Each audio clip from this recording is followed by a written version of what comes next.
kan. Macam tu lah. Alright, boleh. Okay. Saya ni kejap.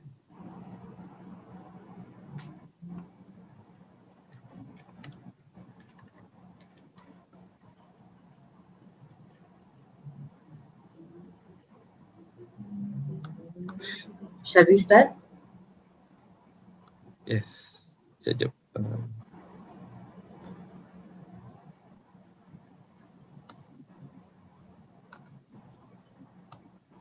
Okey, selamat pagi dan salam sejahtera semua. Terima kasih kerana menyertai kami hari ini untuk ceramah mengenai kepentingan alam sekitar dari sudut agama Islam. Pertama sekali saya ingin memperkenalkan diri dan penyampai kita untuk sesi hari ini. Nama saya ialah Hemas Lakshana Mahadevan dan saya adalah Public Engagement Campaigner dari Greenpeace Malaysia. Hari ini kita juga mempunyai dua penyampai. Pertama Encik Muhammad Khairul Ridwan Adha Akyar dan kedua Encik Muhammad Faizal Abdul Aziz. Mungkin Encik Khairul dan Encik Faizal boleh memberi pengenalan ringkas mengenai peranan anda di dalam organisasi masing-masing. Dipersilakan.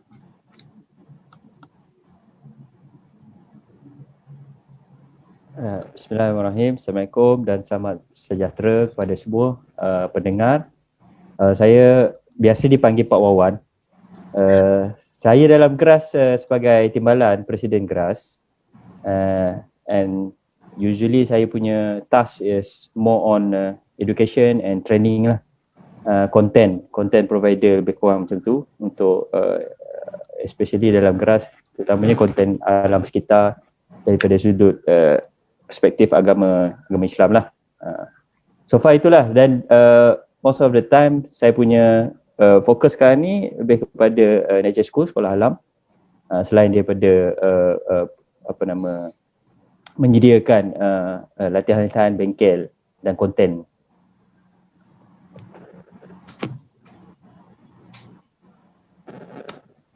Faizal, sila. Okey, Assalamualaikum warahmatullahi wabarakatuh. Terima kasih Puan Hema, Saudara Khairul Ridwan Adha dan pendengar. Saya Muhammad Faizal bin Abdul Aziz. Sekarang kalau di ABIM untuk bulan Ramadan ni sibuk dengan menghantar bantuan lah. Selain daripada isu-isu lain macam isu pendidikan, basically kita fokus 3 perkara lah. Pendidikan, maksudnya kita mendidik masyarakat dan sebagainya, menerusi program, seminar, termasuk juga sekolah-sekolah. Dan juga yang kedua tentang program-program berkaitan dengan bantuan kemanusiaan dalam dan juga luar negara. Dan yang ketiga mungkin isu-isu yang berkaitan dengan anak-anak muda, isu-isu advokasi dan sebagainya. Itu saja, terima kasih. Alright. Terima kasih Encik Faizal dan Encik Khairul. Sebelum kita bermula, saya ingin memperkenalkan Greenpeace Malaysia secara ringkas kepada peserta yang hadir pada pagi ini. So tunggu sekejap, let me just share slide share sekejap. Alright. So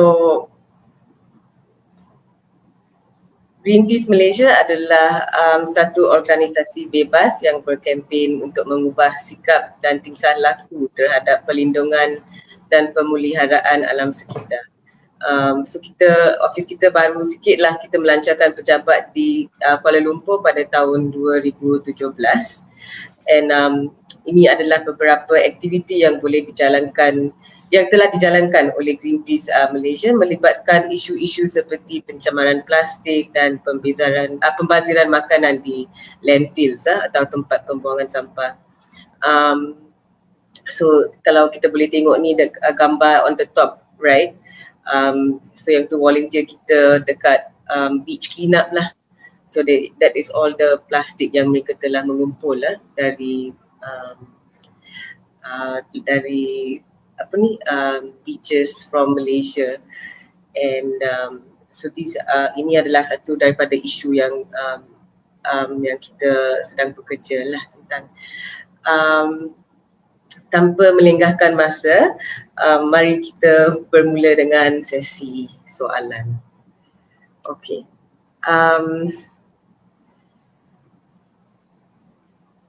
Alright. Sekejap .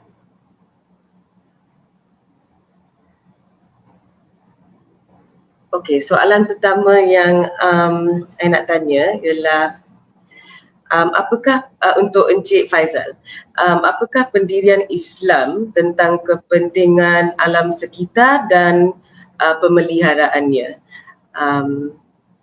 Dipersilakan. Okey, cuma saya dah sediakan slide berkaitan dengan beberapa soalan. Kalau boleh bantu untuk dikongsi.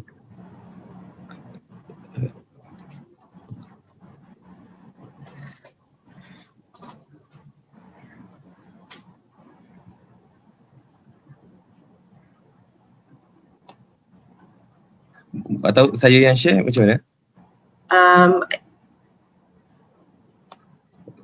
Kalau ataupun saya yang kongsikan sendiri? Kalau you boleh, I think you can kongsikan sendiri. Okey, sekejap ya.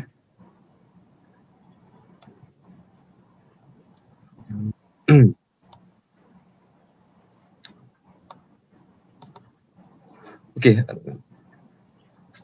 Boleh nampak Ya. Okey, Assalamualaikum warahmatullahi wabarakatuh. Terima kasih kepada GRAS dan juga Greenpeace dan juga rakan-rakan pendengar yang saya hormati sekalian. Mungkin ini lebih kepada sembang santai, jadi slide ni pun slide yang santai lah, lebih kepada kita nak kongsi beberapa aspek tentang Green Ramadan, Green Faith dan juga perkaitan antara Islam dan juga alam sekitar. Baik, saya ada sediakan juga yang tadi disebut agak-agak santai tentang prinsip-prinsip alam sekitar dalam konteks agama, dan saya yakin juga sebenarnya kalau kita lihat dalam konteks agama ni, dia adalah sesuatu yang tidak boleh lari daripada komuniti Asia ataupun masyarakat Asia ataupun masyarakat Malaysia. Dan sebenarnya dalam konteks ini, bila kita sebut tentang alam sekitar, secara tradisi masyarakat kita, pelbagai agama dan juga bangsa di Malaysia dan juga di Asia ni sudah ada yang kita boleh sebut elemen-elemen untuk memelihara alam sekitar, dari segi petuanya, dari segi cara fikir dan juga mungkin aktiviti-aktiviti yang bersifat melestari alam sekitar. Ini banyak dibantu disebabkan faktor agama. Kalau saya sebut contoh dalam Islam, ratusan tahun orang-orang Melayu menganut agama Islam. Jadi sudah ada elemen pendidikan untuk memelihara alam sekitar ni, kerana ia adalah part of religion sebagai saranan daripada agama kan. Baik, banyak sebenarnya kalau bila Puan Hema minta kongsikan tentang Al-Quran, hadis. Dalam Al-Quran ni memang terlalu banyak kalau kita nak sebut tentang alam sekitar ni. Cuma mungkin saya ambil beberapa sajalah untuk kita kongsi dalam sesi pagi ni tentang alam sekitar. Yang mana kalau sebut tentang alam sekitar ni, dia ada elemen-elemen ayat Quran yang dia secara langsung dan juga secara tidak langsung. Jadi saya bagi contoh lah, actually memang ada banyak lagi, tapi ini antara contoh yang boleh kita kongsi bersama lah. Antara yang kita boleh sebut antara secara langsung termasuklah dalam Al-Quran disebut tentang kerosakan di bumi dan juga bala bencana di darat dan juga di laut ini. Sebenarnya dia berlaku daripada tangan manusia, maksudnya daripada aktiviti kita sendiri. Kerana okey, dan saya tak nampak skrin tadi. Okey, sorry. Okey. Yang mana disebut dalam Al-Quran, zaharul fasad fil barri wal bahri bima kasabat aydin nas yudhiqahum ba'dallazi amilu la'allahum yarji'un. Telah timbul berbagai kerosakan dan bala bencana di darat dan di laut dengan sebab apa yang dilakukan oleh manusia, dan kerana Allah hendak merasakan mereka sebahagian dari balasan perbuatan-perbuatan buruk yang mereka lakukan supaya mereka kembali.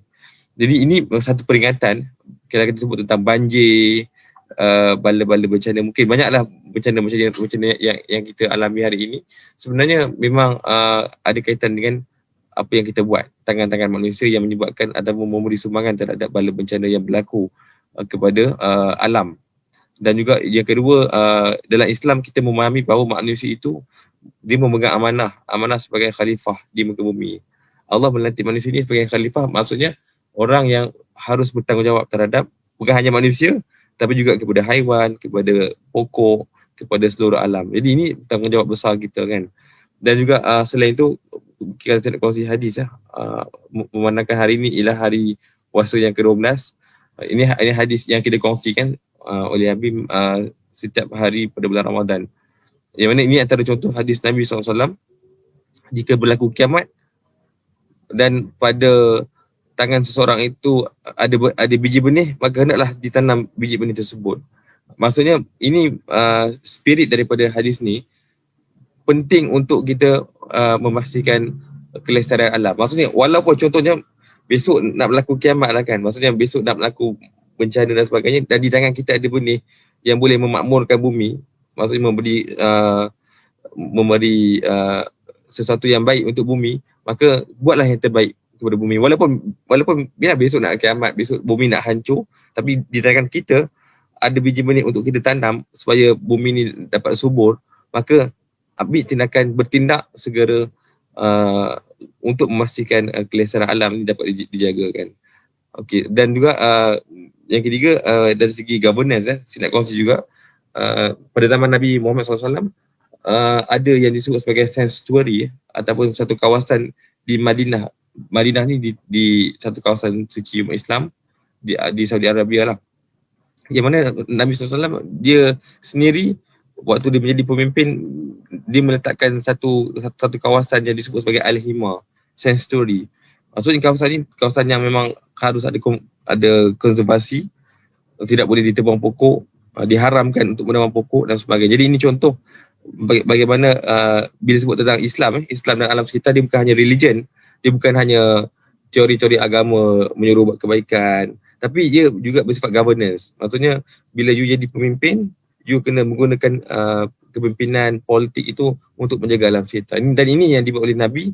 Jadi bila sebut tentang alam sekitar ni, dia bukan hanya teori kita baca di masjid-masjid, tapi ni yang dibuat oleh Nabi ialah termasuk penguatkuasaan di peringkat governance ataupun kerajaan lah. Dan yang mungkin ini slide yang terakhir. Kemudian dalam masa yang sama, dalam Al-Quran ada juga prinsip-prinsip tentang alam sekitar ni secara tidak langsung. Tadi kita cerita tentang secara langsung, tentang kerosakan. Ada juga yang berkaitan dengan secara tidak langsung. Jadi secara tidak langsung ni contohnya seperti mana firman Allah dalam Al-Quran, laqalqus samawati wal ard akbaru min khalqin nas walakin aktsarun nas la ya'lamun. Demi sesungguhnya Allah berfirman, Allah berkata, sesungguhnya menciptakan bumi dan langit ni sebenarnya lebih besar daripada menciptakan manusia, tetapi kebanyakan manusia tidak mengetahui. Jadi bagaimana Islam dia meletakkan bahawa sebenarnya menciptakan langit dan bumi ni lebih amat besar yang harus kita hargai, lebih besar daripada penciptaan manusia. Dan juga selain itu dalam masa yang sama dalam Al-Quran juga disebut tentang pembaziran. Ini nanti kita akan masuklah tentang pembaziran. Ya bani Adam khudhu zinatakum anda kulli masjidin wa kulu washrabu wa la tusrifu innallaha la yuhibbul musrifin. Wahai anak-anak Adam, anak-anak Nabi Adam tu kita cucu Adam, pakailah pakaianmu yang bagus pada bila kita masuk masjid. Jadi biasanya bila kita masuk masjid kita dinasihati untuk memakai baju yang cantik, yang baik kan, maksudnya yang bersih. Dalam sama kita makan dan minum, tapi dalam Quran sebut jangan berlebihan. Contohnya macam bila kita pergi masjid, walaupun kita digalakkan pakai baju bersih, baju cantik, tapi janganlah terlalu berlebihan setiap hari nak beli baju baru, sebab dia akan merosakkan ekosistem. Jadi ini yang disebut tentang pemaziran. Maksudnya kalau nak beribadat sekalipun, walaupun nak beribadat, tak perlulah sampai ke tahap pakai pakaian yang terlalu mahal, yang boleh merosakkan ekosistem alam dan sebagainya. Penggunaan natural resources yang berlebihan kan. Dan ini hadis-hadis Nabi yang lain lah, yang mana disebut juga bahawa tidak ada seorang Muslim yang bercucuk tanam kemudian hasil tanam tersebut dimakan oleh burung, manusia atau haiwan, melainkan menjadi sedekah baginya. Jadi ini slide yang terakhir. Nanti saya akan buka slide yang lain untuk soalan yang lain. Ini contoh bagaimana sustainability.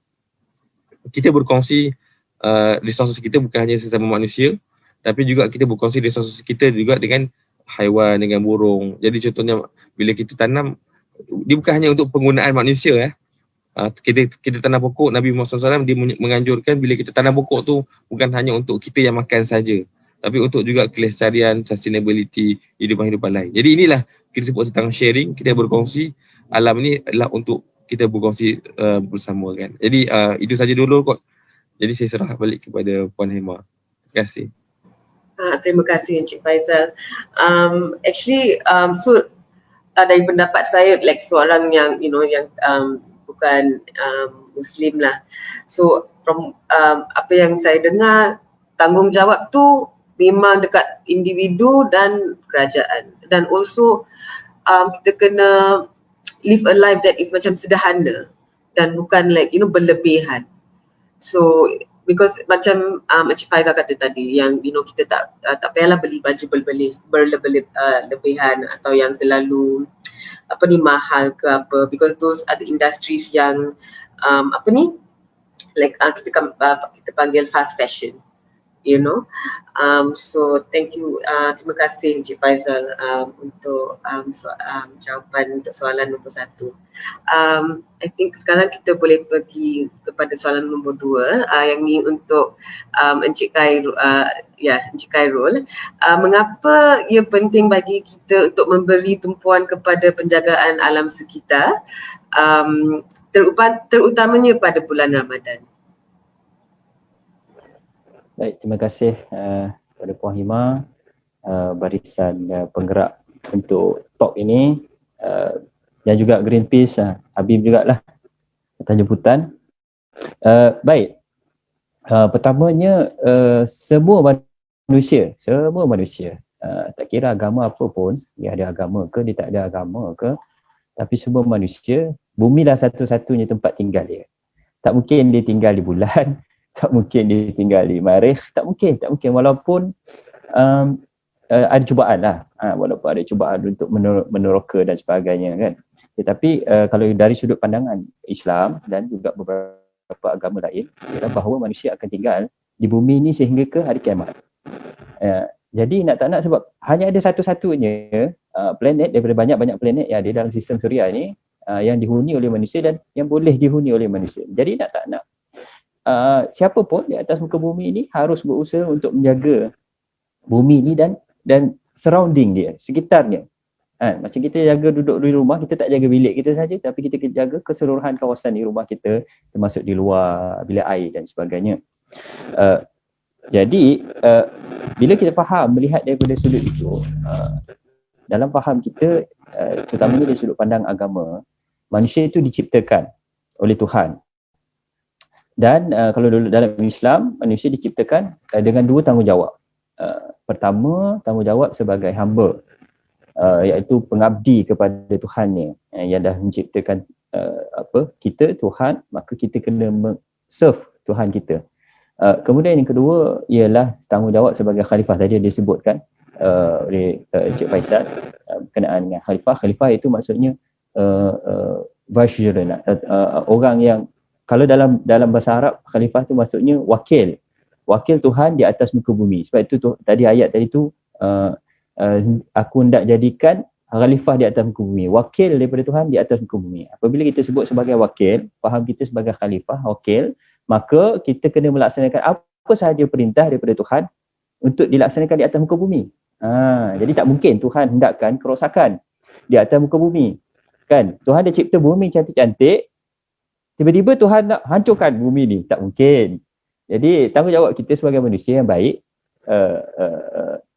menuruti segala perintah Tuhan. Pertama, melaksanakan tugas sebagai hamba yang baik, dengan membetulkan diri kita terhadap aspek alam sekitar dalam lingkungan diri kita. Kemudian yang kedua, sebagai wakil, sebagai pentadbir di atas muka bumi, dalam konteks yang lain pula sebagai pemimpin atau orang yang menguruskan bumi ini. Nak tak nak kita kena menjalankan proses-proses pengaturan, pengurusan, pentadbiran yang sustainable, yang mesra alam. Okey, bila kita sebut dari sudut itu,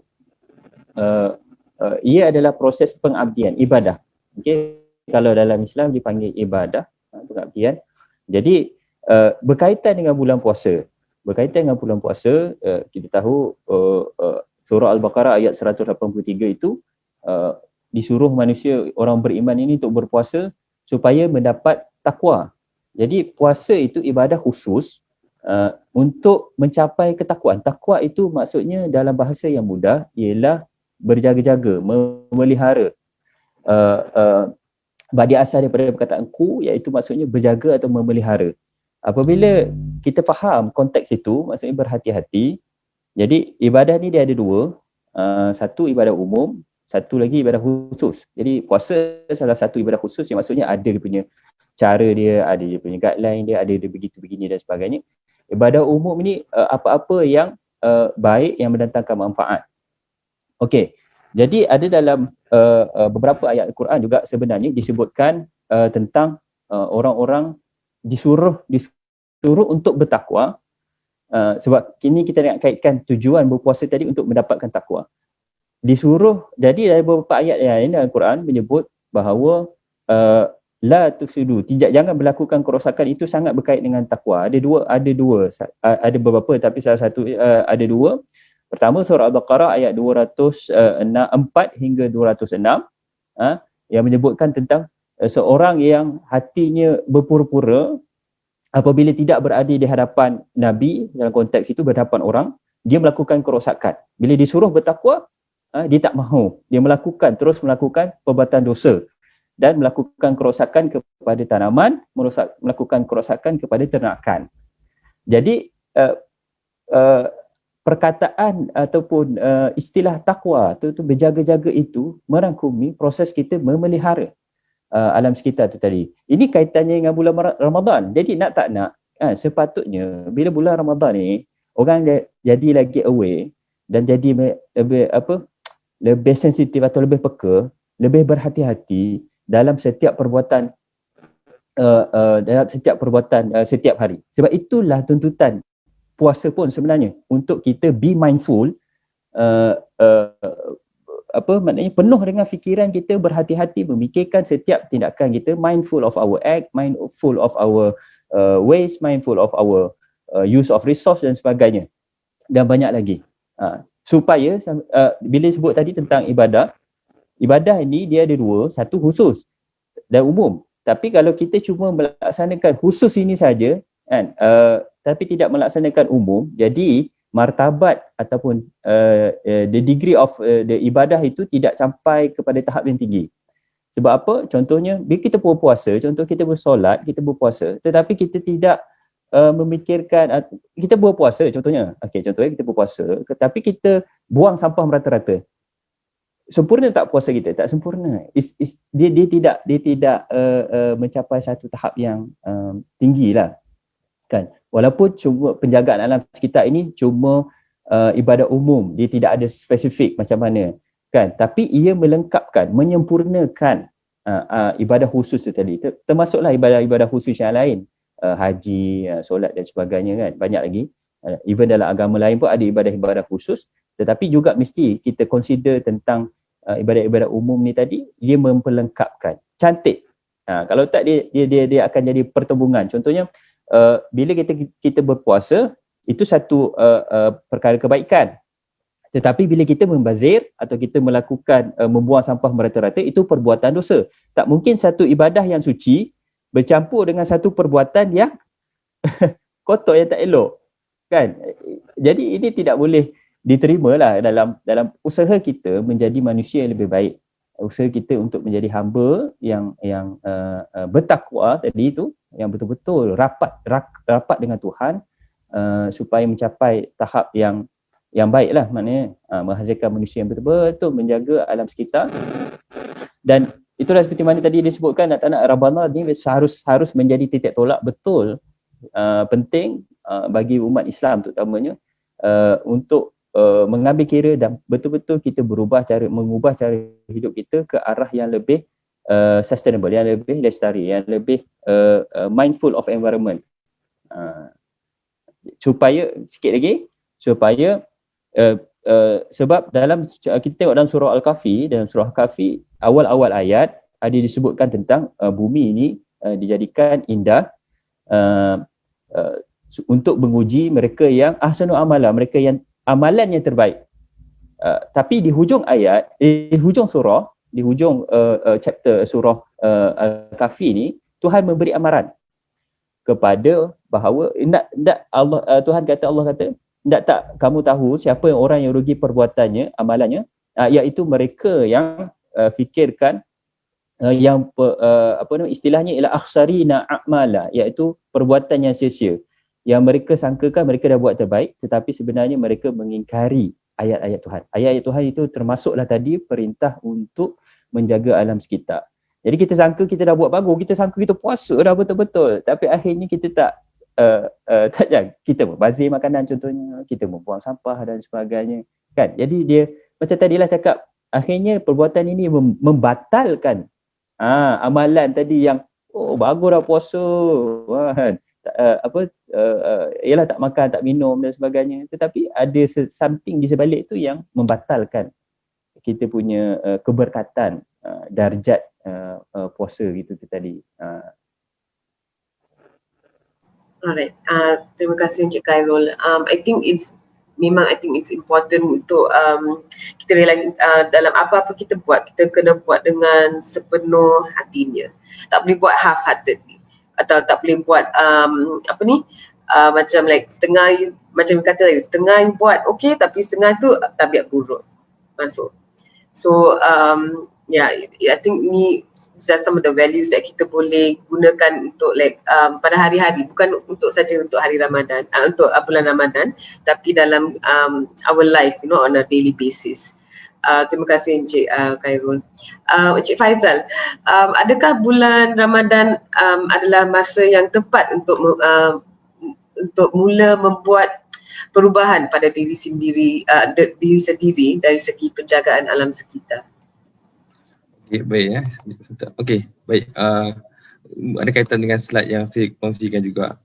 Okey, saya ingat mungkin ramai di kalangan kita tak sedar tentang konsep Ramadan ni. Sebenarnya Ramadan ni ialah 30 hari, maksudnya 29 hari. Yang mana sebenarnya dari segi alam sekitar, Ramadan ni secara konsepnya ialah satu program hijau sebenarnya, program hijau untuk dunia.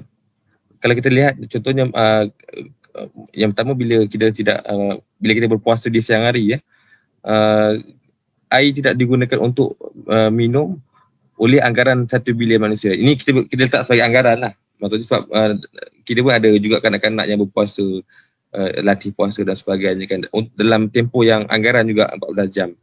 Sebab kita tak nafikan juga, sebab ada negara yang siang dia panjang, ada negara yang siang dia pendek, tapi ini kita letak sebagai anggaran. Jadi berlaku penjimatan air dunia bila mana ia tidak digunakan dalam tempoh yang panjang untuk 30 hari oleh 1 bilion manusia. Jadi ini sebenarnya Ramadan ni ialah satu program hijau untuk dunia yang kadang-kadang kita tak nampak. Yang kedua juga bila sebut tentang Ramadan ni, dia juga merupakan penjimatan sumber untuk tujuan makanan.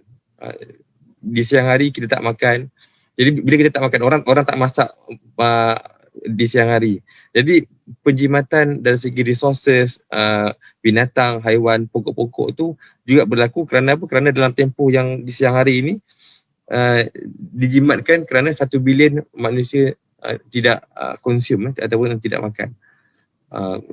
Dan kesannya ialah akhirnya dia membawa kepada pengurangan sisa sampah. Bila biasanya sampah ni datang kebanyakannya disebabkan makanan lah. Biasanya sampah ada bila kita makan kan dekat bazar Ramadan dan sebagainya. Jadi sebenarnya bila kita kurang makan ataupun bila kita tidak konsum, jadi sistem pembuangan sampah juga akan dikurangkan. Dalam masa yang sama, Ramadan juga dia mengajar kita tentang sedekah. Sedekah sebab bila kita berlapar, sebenarnya spirit untuk berlapar ialah kita mengingati orang yang tidak bernasib baik. Orang fakir miskin contohnya di negara luar yang tidak ada makanan. Jadi ini tujuan, salah satu tujuan puasa ialah kita mengingati mereka yang susah. Jadi bila kita mengingati mereka yang susah, jadi kita digalakkan untuk berinfak ataupun untuk bersedekah. Jadi bila kita bersedekah sebenarnya dia menggalakkan kita untuk berkongsi sumber. Instead of masing-masing sibuk dengan ambil sumber selfish dan sebagainya kan. Jadi kita berkongsi, kita bersedekah supaya kita tidak lagi menggunakan sumber yang terlalu banyak. Jadi ini spirit di sebalik Ramadan. dan juga disebut oleh Encik Wawan ataupun Pak Wawan tentang takwa. Dalam puasa ni biasa kalau Puan Hema biasa dengar lah kalau dalam YouTube ke, bila orang kata puasa, tujuan puasa ialah untuk bertakwa. Apa itu takwa? Takwa ni ada beberapa interpretasi, termasuk juga tadi disebut tentang berhati-hati.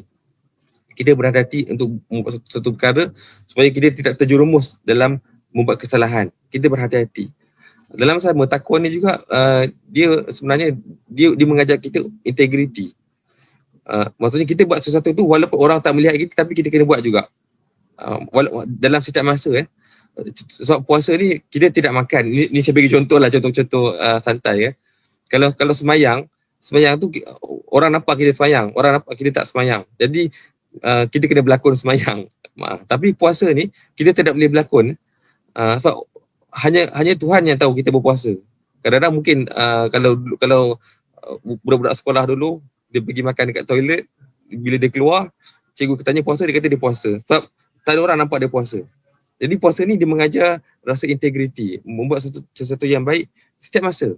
Maksudnya tak perlu ada pemantauan, tak perlu ada CCTV dan sebagainya. Dan bagi kita bila sebut tentang alam, benda ni yang kita harus bawa. Jadi balik kepada soalan Puan Hema, Ramadan ni ialah sebenarnya satu perkara yang kita boleh bawa dalam konteks alam. Maksudnya dia bukan hanya perkara-perkara yang biasa. Contohnya macam kalau kita sebut tentang, ini contoh paling mudah, integriti rasuah kan. Orang kaitkan dengan contohnya kita menolak rasuah walaupun tidak ada bos di hadapan kita. Kalau ada orang nak offer rasuah, bila CCTV off kita terima. Tapi bila CCTV ada kita tak terima. Tapi integriti atau takwa puasa ni lah kita buat perkara yang baik walaupun tak ada CCTV. Jadi sama jugalah dengan alam. Contohnya macam bila kita pergi bazar Ramadan, ataupun kita tidak membuang sampah, walaupun contohnya tidak ada orang yang kita kenali melihat kita, jangan kita buang sampah. Maksudnya itu spirit behind Ramadan. Kita ada rasa integriti walaupun tidak ada orang nampak, kita tetap menjaga kelestarian alam. Sama jugalah dengan penggunaan plastik dan sebagainya. Jadi ini adalah program untuk dunia. Macam saya ingat kalau international kita ada Earth Hour kan, 1 jam kita tutup lampu kan. Jadi ini salah satu contoh bagaimana berlakunya suatu aktiviti secara besar-besaran serentak. Macam Earth Hour juga spiritnya serentak kan. Seluruh dunia menutup lampu secara serentak. Jadi Ramadan ini serentak. Dalam tempoh yang panjang 1 bilion umat Islam di seluruh dunia ini serentak untuk kita tidak konsum makanan. Jadi ini konsep Ramadan sebenarnya. Ramadan menjaga alam. Cuma kita tak nafikan isu yang besar bila mana berlakunya ketika Ramadan adalah pembaziran. Mungkin disebabkan kita kurang memahami spirit Ramadan yang disebut tentang Ramadan ini sebagai satu program menyelamatkan bumi, tapi kadang-kadang mungkin kita tak nampak. Kita melihat Ramadan ini sebagai pesta makanan. Waktu Ramadan lah kita pergi berpusu-pusu beli makanan-makanan yang banyak. Orang kata nak balas dendam kan, nak beli, akhirnya makanan pun tak habis, akhirnya buang kan. Dan ini yang pernah disebut oleh Imam Al-Ghazali makan sewaktu berbuka puasa ni sebenarnya bila kita buka puasa kita kena makan seperti mana sedia kala. Maksudnya kita makan seperti mana kita makan di luar Ramadan, tak perlu nak makan berlebihan, kononnya nak cover perut kita tak makan tengah hari kan. Sebab perut kita tak perlukan pun sebenarnya. Kalau kita buka puasa kita makan macam biasa pun dah cukup. Tapi kita mungkin kurang untuk memahami spirit ini ini yang menyebabkan berlakunya pembaziran, akhirnya pembaziran air, pembaziran pembuangan sampah, makanan. Akhirnya seolah-olah macam bukan hanya spirit Ramadan untuk menyelamatkan bumi ni tak berlaku. Kita takut dia jadi worse.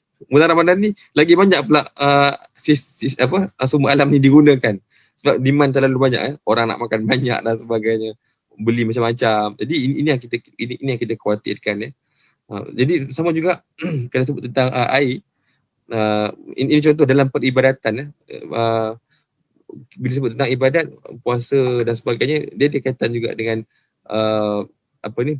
penjimatan alam. Jadi ini contoh dalam hadis Nabi SAW. Malah kalau contoh dalam ketika Nabi beribadat ambil air semayang, hari ini mungkin kita harus ada usaha untuk orang kata reform balik lah cara ambil sembahyang tu supaya jangan terlalu membazir ya. Kalau Nabi ni kalau tengok dalam hadis ni, dia ambil wuduk ni memang terlalu sikit, air yang sikit, dan malah kebiasaannya pada zaman Nabi, sahabat-sahabat Nabi ni mereka ni menjaga wuduk ataupun dia mengekalkan air sembahyang ni. Maksudnya dia, tapi kadang-kadang ada juga dia memperbaharui. Tapi kalau dia memperbaharui air sembahyang pun tidak macam mungkin kalau cara yang kita sedia kala ni, kita buka pipe kan, buka pipe biar air berlalu, sambil kita basuh-basuh air tu keluar kan. Saya sendiri pun perlu memperbaiki diri saya lah. Jadi ini spirit. Malah dalam peribadatan pun kita harus memelihara alam, air. Malah kalau sebut air, mungkin ramai tak nampak kenapa kita kena jimatkan air. Air ni kalau kita tak jimat, akhirnya demandnya akan bertambah. Bila demand akan bertambah, maka akan berlakulah projek-projek membuat empangan dan sebagainya, dan akhirnya dia akan merosakkan alam. Banyak empangan-empangan baru harus dibuat. Kerana apa? Kerana kita membazir air. Dia bukan isu bil. Mungkin kita dulu kalau Selangor zaman Tasri Khalid tu orang suka sebab air free dia ada ukuran dia kan. Dia bukan isu bayar bil. Dia bukan isu aku dah bayar bil, aku boleh guna air, aku tak kisah. Tapi sebenarnya dia tanggungjawab.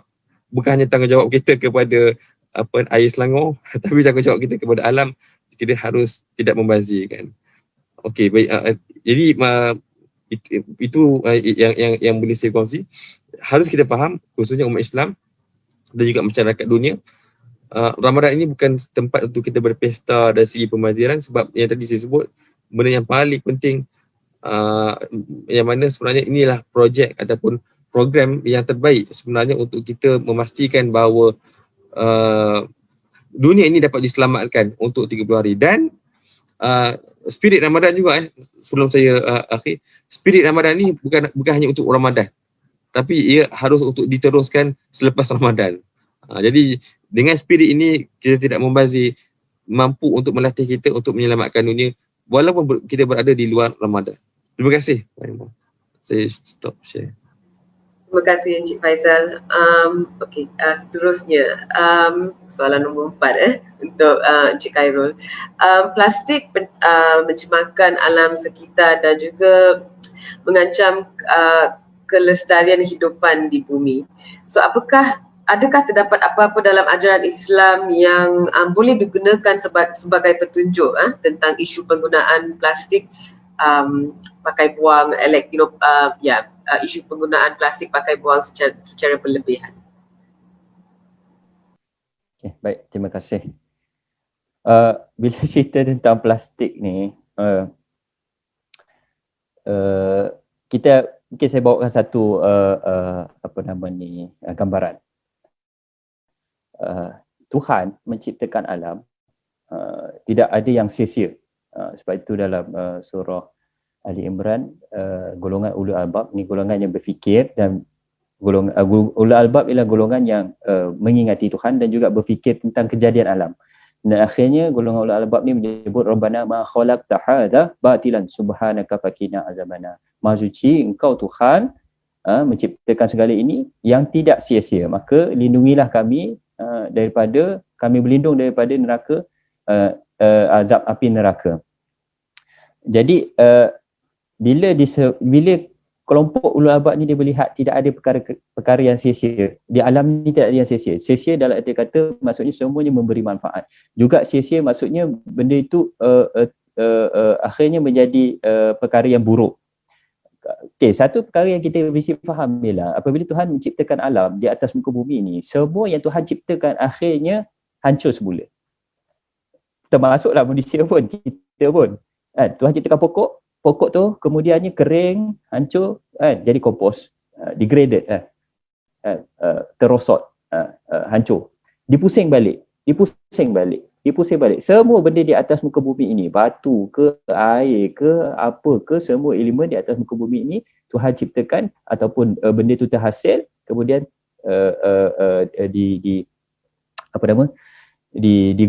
digunakan semula. Tapi manusia, banyak daripada penciptaan kita ini kita harus revolusikan, kita harus fikirkan. Banyak perkara penciptaan manusia, termasuk plastik ini ialah kita hasilkan tetapi akhirnya dia tidak degrade, dia tidak hancur, dia tidak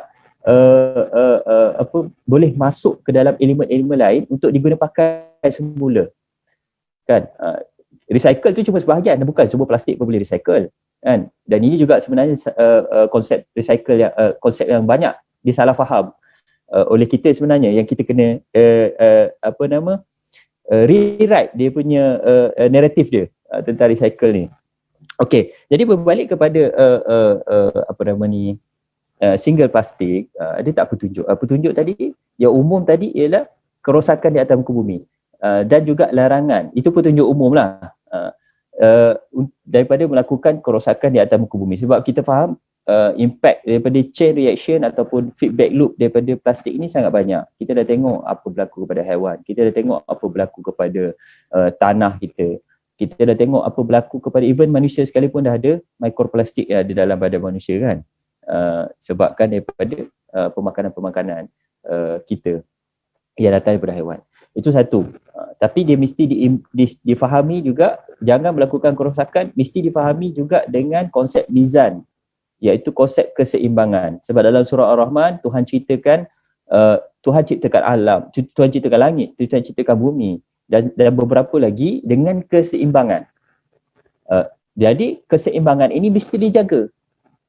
Ayat dalam surah Ar-Rahman tu, keseimbangan ini mesti dijaga. Jadi kalau satu-satu produk macam plastik ini sudah mengganggu keseimbangan ekosistem di laut dan sebagainya, sangat banyak ancaman. Dia dah mengganggu keseimbangan yang Tuhan dah ciptakan, bahawa alam haiwan-haiwan ni dia ada makan dia ada keseimbangan dia. Tanah ni dia ada dia punya pH dia berapa ini dan sebagainya. Tetapi dengan adanya bahan-bahan seperti plastik ini telah mengganggu keseimbangan, maka itu harus kita fikirkan semula. Termasuklah tadi bencana tadi yang disebutkan secara umum dalam surah Ar-Rum tu, ayat 41 itu bencana tu tadi. Jadi apabila sesuatu hal itu telah menimbulkan bencana, maka kita harus memikirkan semula penggunaannya. Kita sama ada kita memikirkan atau revise balik, innovate dan sebagainya, atau kita pertama sekali kena hentikanlah sebab dia tidak mendatangkan, mungkin tidaklah sampai tahap henti sebab masih lagi ada penggunaan plastik yang boleh digunakan, tetapi kita harus fikirkan dia punya loop dia tu tadi, dia punya kemudiannya plastik tu jadi apa. Sebab itu salah satu perkara yang mesti kita jaga ialah single use plastik lah, yang kita kena fikirkan lebih banyak lah. So itu ada beberapa. Salah satu lagi yang ada panduan ialah faqaddarahu taqdira, iaitu qadar ataupun ukuran. Kalau dalam surah Furqan tu faqaddarahu taqdira, ukuran yang serapi-rapinya, perfect. Jadi berkaitan dengan mizan, berkaitan dengan jangan melakukan kerosakan, maka ini kita harus ambil perhatian, iaitu kita kena jaga dia punya ukuran-ukuran tu tadi. Contohnya singa dia singa pula penyu dia makan obok-obok contoh, tapi ukuran dia tiba-tiba dia makan plastik, tak kena. Itu tak kena. Dan ada banyak lagi yang melibatkan tanah dan sebagainya. Contohnya tanah ini ada pH tertentu, tetapi leaching menyebabkan daripada pencemaran sisa plastik dan sebagainya, menyebabkan keadaan tanah itu rosak, dan akhirnya kita tak nampak tanah ni ada banyak mikroorganisma. Tapi keseimbangan itu yang telah terganggu disebabkan leaching tu tadi kan, licik tu tadi menyebabkan keseimbangan. Ini satu perkara yang kita kena perhatikan balik. Dan ada satu lagi yang saya nak tekankan, terutamanya berkenaan penggunaan single use plastik. Iaitu dalam surah Al-Ra'd tu ayat 17, Tuhan memperumpamakan buih dengan sesuatu yang tidak bermanfaat ataupun tidak guna atau kurang gunanya dengan sesuatu yang bermanfaat. Di hujung ayat itu Allah sebut bahawa buih itu akan hilang sebab dia tidak memberi manfaat, tidak ada gunanya. Tetapi sesuatu yang bermanfaat akan kekal di atas bumi. Jadi nak tak nak, kita kena fikirkan balik. Jadi kalau single use plastik sekali guna je, satu je manfaatnya, itu pun sekejap je. Kadang-kadang benda yang kita beli dah ada plastik, jadi dimasuk lagi dalam plastik. Jadi sebenarnya kita tak payah dah plastik dan kita boleh replacekan dia dengan banyaklah beg kain ke apa ke dan sebagainya kan. Dan kita boleh kata say no pun pada peringkat awal kan, kita boleh kata awal lagi. So, nak balik kepada dalam konteks penggunaan plastik ini ialah tentang manfaat. Kalau plastik itu dia macam especially single use lah, macam straw kan, straw. Asal kita, kenapa kat rumah kita tak pakai straw pun minum air. Tetapi tiba-tiba pergi kat kedai minta straw ataupun disediakan straw, kenapa? Sedangkan kat rumah minum air sejuk juga. Tapi dekat kedai minum air sejuk, kat rumah tak pakai straw. Tetapi dekat kedai kita pakai straw. Kan? Jadi ini satu yang kita kena tak perlu pun. Bila tak ada manfaat ni ataupun tak banyak manfaatnya ni, kita boleh ketepikan. Kan? Sebab ada banyak lagi beberapa ayat yang Tuhan sebutkan tentang perkara yang banyak manfaatnya. Kita kena consider perkara yang banyak manfaat. Tapi kalau perkara itu hanya satu saja manfaatnya dan dia hanya sekejap saja digunakan, better not to ambil benda tu, atau better untuk kita tidak tidak guna lah kan. Contohnya tadi macam straw memang sangat inilah kan, dia pakai sekejap. Dan satu pun saya tambah sikit lah, despite walaupun banyak usaha-usaha untuk menggantikan single use plastik dengan straw, serai lah, buluh dan sebagainya, to my opinion, kepada pandangan saya ialah kalau dia still berlaku dalam bentuk komersial, mass production, still dia akan memberi efek kepada alam sekitar. So sebab saya ambil permaculture, yang saya belajar ialah the solution, the problem is the solution. Jadi asalnya kita minum tanpa straw, jadi kita boleh minum tanpa straw pun. Dan straw itu masalahnya kan, asalnya kita nak minum, jadi kita tak perlukan straw pun pada asalnya. Gitulah, ada banyak lagi perkara-perkara yang dalam konteks yang kita boleh fikirkan lebih mendalam, mencarikan penyelesaian tersebut dengan lebih mendalam lah kan. Jadi kemudian dalam konteks teknologi pula kita kena fikirkan lah macam mana kita boleh produce new teknologi yang akhirnya seperti mana yang Tuhan buat tadi. Tuhan bina kemudian dia boleh hancur balik, Tuhan bina kemudian dia boleh hancur balik kan. Ada sangat banyak sumber alam yang kita boleh fikirkan, dan kita ada akal yang boleh memikir lebih jauh lagi. Kita tak tahu teknologi akan datang. Sekarang orang dah guna cendawan pun untuk membuat bahan tapuir ke dan sebagainya kan, dan sebagainya. Okay. Terima kasih Encik Khairul. But Encik Khairul memang ada cakap tentang satu point yang very important, yang masalah tu dengan solution. Kita tak nak false solution kan. So bila kita nak menggantikan, for example kita cakap tentang straw, plastic straw.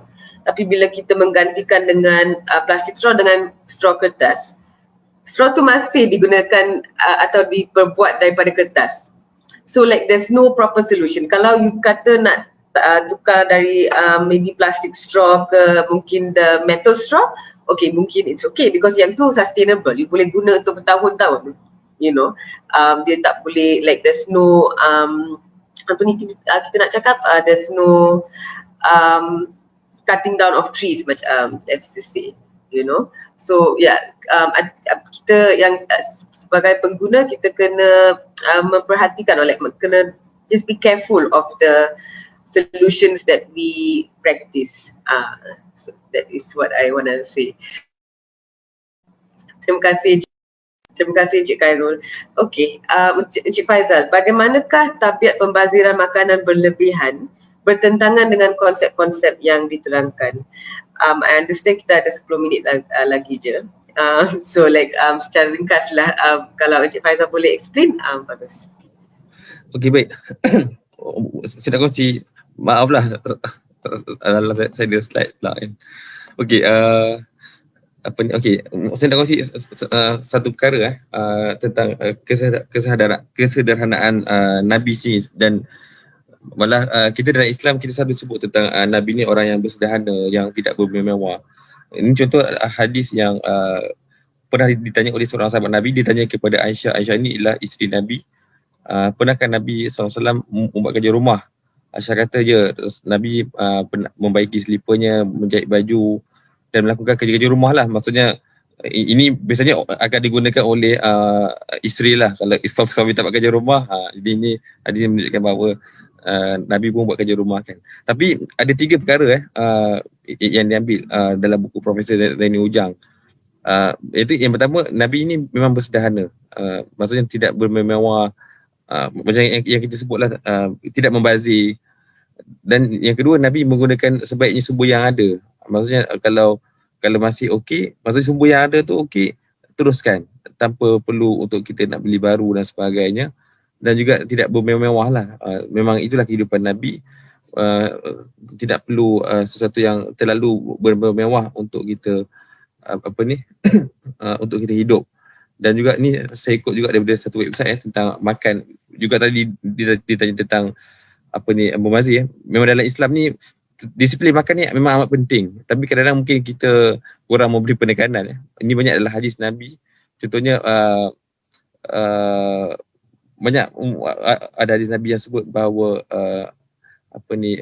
Nabi dia jarang memakan daging melainkan diperlukan. Tapi bukanlah tak makan langsung. Makan tu perlu untuk protein. Dan dalam saya sama Nabi pernah sebut makanan untuk seorang sebenarnya cukup untuk 2 orang. Makanan untuk 2 orang sebenarnya cukup untuk 4 orang. Jadi ini maksudnya kita nak mengelakkan pemaziran. Dan juga selain tu ada juga hadis tentang kita makan ni harus ada unsur sharing Jadi untuk mengelakkan pemaziran, jadi kita harus ada elemen-elemen perkongsian. Dan juga dia tadi sebut tentang Ramadan. Ini yang harus kita faham, spirit untuk kita mengelak pemaziran, kita harus berkongsi, kita harus memastikan bahawa kita berada sama seperti spirit pada zaman Nabi kan. Bila sebut tentang Ramadan, kita nak mencontohi Nabi. Jadi ini yang sebenarnya yang dibuat oleh Nabi, berkongsi makanan, dan tidak ada sebarang bentuk pemaziran yang sebenarnya yang boleh membawa kepada pemaziran. Dan juga yang tadi kita sebut tentang banyak perkara-perkara tentang pemaziran dan sebagainya kan. Jadi secara umum Nabi dan para sahabat dan menggalakkan kita semua supaya memastikan dalam konteks pemakanan dia ada limit, ada had. Kalau dalam international disebut Stockholm Resilience Center maksudnya planetary health. Maksudnya di peringkat antarabangsa dia disebut tentang planetary health. Maksudnya kita menghormati limitasi dunia. Jangan kita makan, bila kita makan banyak, kita demand terlalu banyak. Jadi banyaklah binatang-binatang disembelih, pokok-pokok ditebang. Jadi kita harus menghormati limitasi dunia, yang mana dunia juga tidak boleh selalu digunakan untuk memuaskan nafsu manusia.